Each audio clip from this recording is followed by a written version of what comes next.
அன்னைக்கு வேறுபாடு விசுத்தி இருந்துச்சு. ஆமாம், அது கல்ஃபு போனாலும் சரி, அமெரிக்கா போனாலும் சரி, வேறுபாடு விசுத்தி இருந்துச்சு. இப்போ நான் பார்க்கேன், இங்கே இருந்து போகும்போது பரிசுத்தவான்கள் ஜெபம் பண்ணி உபவாசம் பண்ணி ஏற்றி விடுவாங்க. இவங்க கல்ஃபு போகும்போது பென்சில் போல போவாங்க, அங்கே போய் ஆப்பிள் போல ஆவாங்க.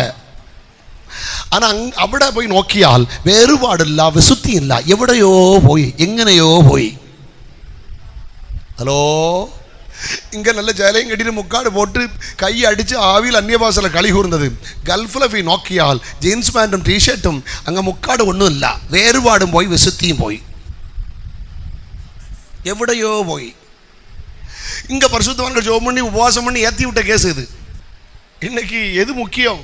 7 உபதேசம், பெந்தெகோஸ் அஸ்திபார உபதேசம், the fundamental doctrines. அப்போஸ்தலர் 2ஆம் அதிகாரம் 38-41 வரை. 1 மனம் திரும்புதல், 2 ஞானஸ்நானம், 3 அபிஷேகம், 4 வேறுபாடு, 5 அந்நியோன்யம், 6 அப்பமிழ்க்குதல், 7 ஜெபத்தில் உறுதியாய் தரித்திருத்தல். ஹலோ, அதுல 4வது தெரியுமா? வேறுபாடு. அந்த வேறுபாடுங்கிற வார்த்தைக்கு ஆங்கிலத்தில் செப்பரேஷன். செப்பரேஷன் மீன் ஹோலினஸ். வேறுபாடுங்கிற வார்த்தைக்கு அர்த்தம் தெரியுமா? பரிசுத்தம். பரிசுத்தம் இல்லாமல் ஒருவரும் தேவனை தரிசிப்பது இல்லை.